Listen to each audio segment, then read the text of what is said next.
This is not just a room. A woman stands frozen, her eyes locked on a silent, humming freezer. Yes, this is the freezer, the one that would soon become the center of a nightmare. Because when it was opened, inside were 59 dismembered body parts. A woman, butchered into pieces, stored, like raw meat, in cold silence. And the moment her mother saw it, she screamed. Not just out of shock, but from a pain that cracked her soul. Because no mother is ever prepared to see her daughter like this. What happened here wasn't just murder, it was inhuman. And what's worse, this was only the beginning. This is the Mahalakshmi murder mystery. So the story begins, date, Friday, September 20, 2024. Location, Vyalakaval, Bengaluru, India. In the heart of Bengaluru's Vyalakaval neighborhood, near Basappa Garden, residents of a 3-story building were struggling to breathe. Literally, a foul smell had been lingering for days, but now it was unbearable.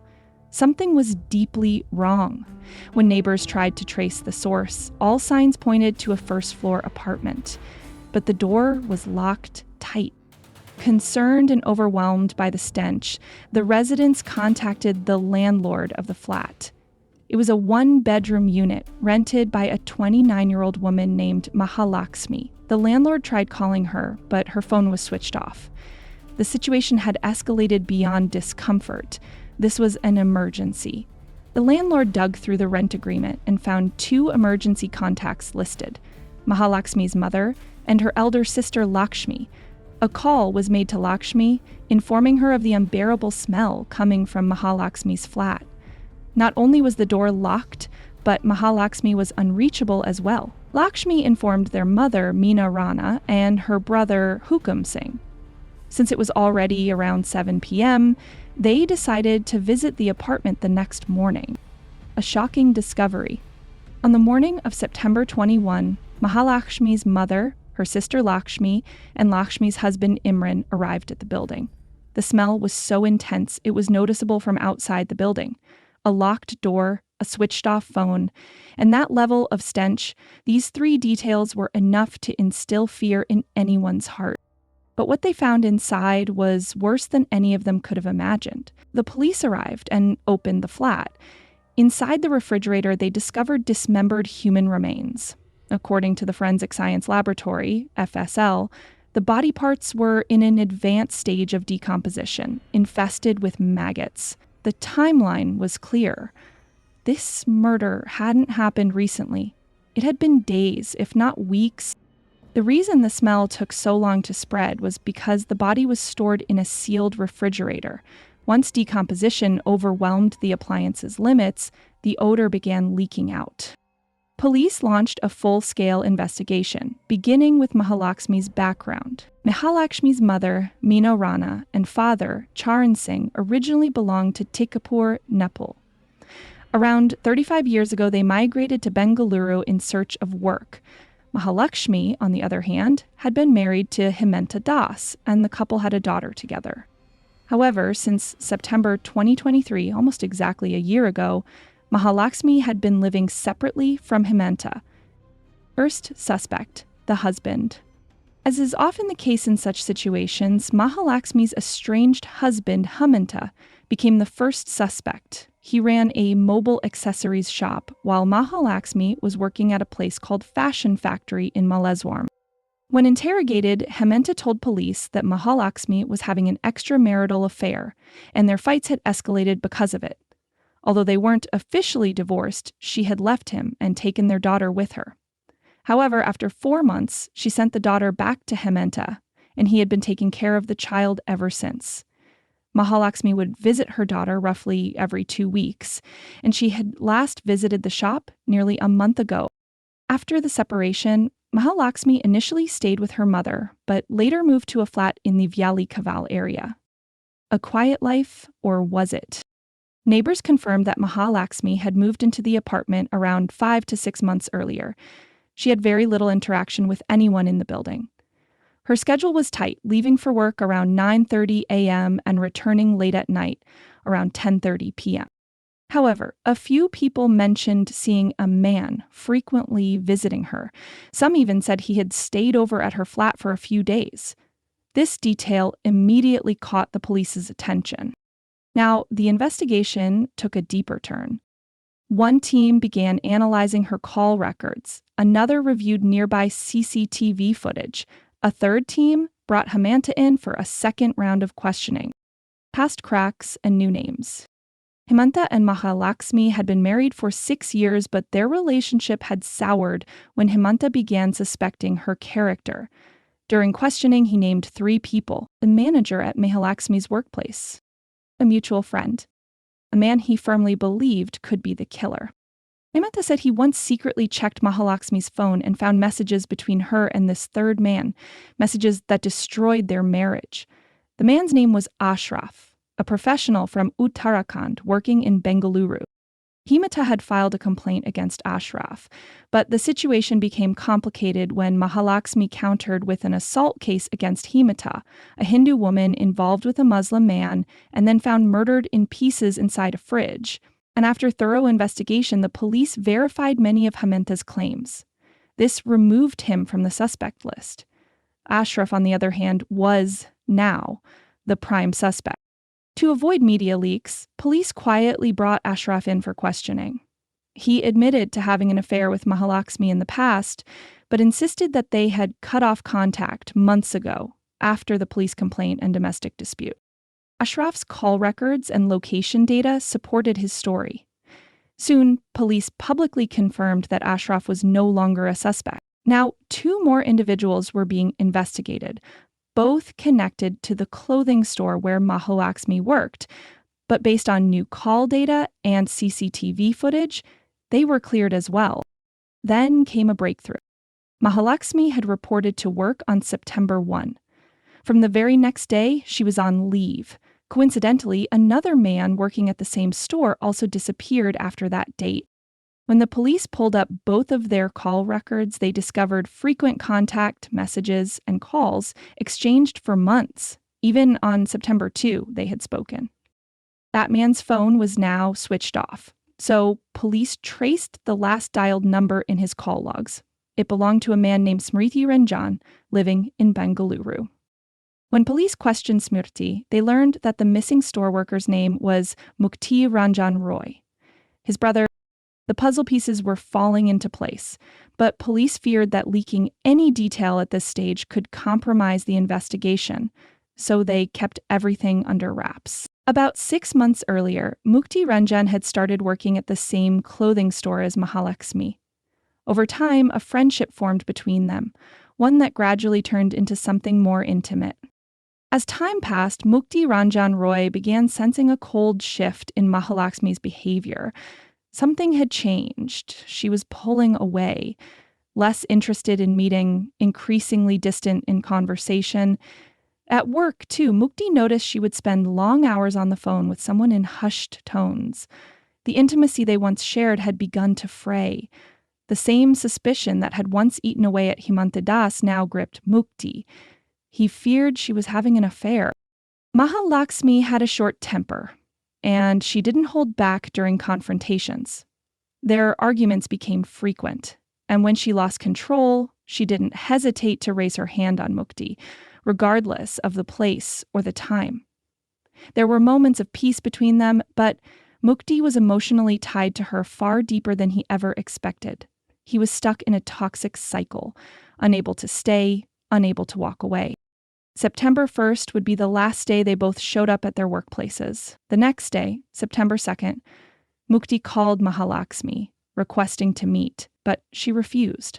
When he insisted, she threatened police action. Mukti didn't back down, and true to her word, Mahalakshmi filed a complaint. At Ashoknagar police station, officers picked up Mukti. Not only did they beat him mercilessly, but they also robbed him, snatching 10,850 rupees, 0 paidis from his pocket in exchange for letting him go. Mukti was humiliated and furious. Still, he tried to salvage the relationship. He called Mahalakshmi again, hoping to talk things out. This time, she agreed to let him come over. That night, Mukti stepped into her apartment again. But the meeting was far from a reconciliation. Mahalakshmi reignited the same pressures. She wanted marriage. For her, marriage to Mukti wasn't about love. It was about the financial security he provided. She wanted his support, but not his scrutiny. And whenever Mukti questioned her behavior, she pushed back violently. He had finally reached his breaking point. Mukti had begun to see through the illusion. He realized this relationship wasn't love. It was a web spun from greed and manipulation. The woman he had poured his time, emotions, and money into, nearly 7 lakh rupees, including a gold chain, was not who he believed her to be. The argument escalated. Mahalakshmi once again raised her hand, but this time something snapped in Mukti. Consumed by rage, he grabbed a heavy object, possibly a kitchen appliance or a blunt tool, and struck her on the head. Blood poured down her face. She collapsed motionless. But even that wasn't enough. His fury hadn't subsided. In a final, brutal act, Mukti strangled her until she stopped breathing. By then, it was already past midnight. September 3rd had begun. He sat in the room for hours, next to the lifeless body of a woman he once loved. The murder was done. But now came the harder part: what to do with the body. He began Googling methods to dispose of a corpse. One idea he tried was to hang her from the ceiling fan to stage a suicide. But the ceiling was too high, he couldn't climb up or secure the body convincingly. That plan failed. He spent the rest of the night consumed by a single question: how do I make her disappear? By morning, around 11 a.m., Mukti left the flat and walked to a nearby utensil shop. CCTV footage later confirmed this. He was seen purchasing a sharp kitchen knife. This, police would later identify as the murder weapon used for dismemberment. Back in the apartment, Mukti began cutting the body into small pieces. His original plan was to pack the parts into a suitcase, which is the same suitcase that appears in the viral footage from the crime scene. But the area where Mahalakshmi lived was densely populated. Even at night, neighbors were often outside. He feared being seen. That's when he noticed the 165-liter refrigerator in the house. He stuffed the dismembered body into the fridge piece by piece, believing that the cold would delay decomposition and that he could slowly dispose of everything over the coming days. After cleaning the flat thoroughly, wiping every drop of blood and potential evidence, Mukti locked the apartment from the outside and walked away into the night. But Mukti was no hardened criminal. He couldn't escape the weight of what he had done. The guilt began to eat him alive, like termites hollowing a tree from within. He knew his crime had no justification, no redemption. Worse, he feared what this would do to his family's name. His mind spiraled. For 2 days, he roamed the streets of Bengaluru. Then he called his brother Smriti Ranjan, who was also living in the city. He asked him to vacate his place and leave town immediately. Smriti, confused, asked why. Mukti didn't give full details over the phone, but when they met, he broke down and confessed everything.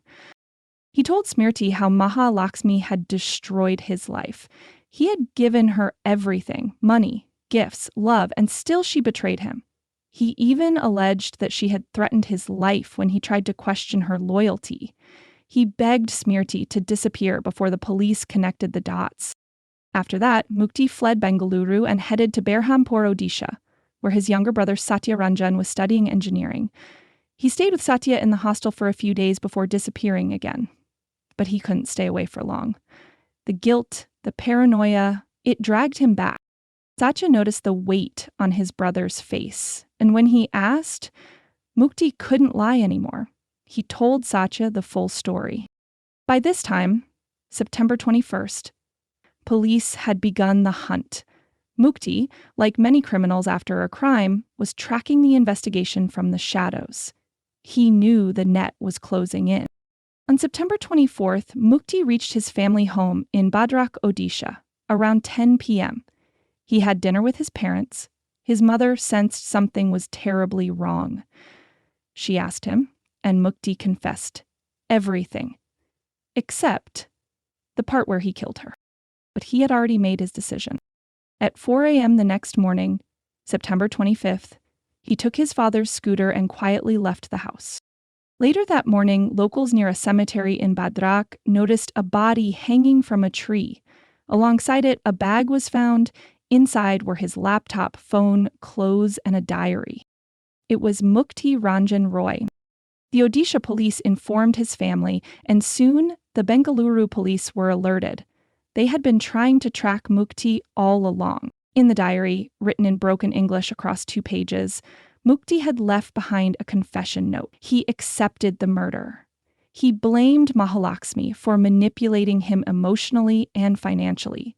He even accused the Bengaluru police of extortion and bribery, referencing the money taken from him during the complaint incident. At the end of the note was a date, September 13, 2024, which meant Mukti had written the confession days before the case even surfaced publicly.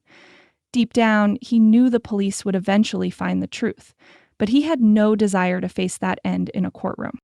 Could this tragedy have been avoided? If Smriti Ranjan had informed the police earlier, could Mukti have been saved? Maybe. But it's not that simple. No one is truly prepared for this kind of storm. In that moral dilemma, most people choose loyalty over legality, choosing family over law. And that's what this case reflects. Mahalakshmi's greed, her deceit, and her web of manipulation didn't just end one life. They shattered multiple families. One woman's lust for control and one man's inability to walk away created a blood-soaked spiral of violence and guilt. And that was the chilling story of Mahalakshmi's murder and Mukti Ranjan's tragic end. A tale where love turned into obsession, obsession into violence, and violence into silence. One life was lost to greed, another to guilt, and 2 families were shattered beyond repair. But the question remains, was this just a crime of passion or a slow-burning tragedy waiting to happen? Can emotional manipulation ever justify murder? And when justice comes too late, is it justice at all? If you found this case disturbing yet important, don't forget to like, share, and subscribe for more real stories that demand to be told. Until next time, stay aware, stay safe, and remember, the truth is always darker than fiction.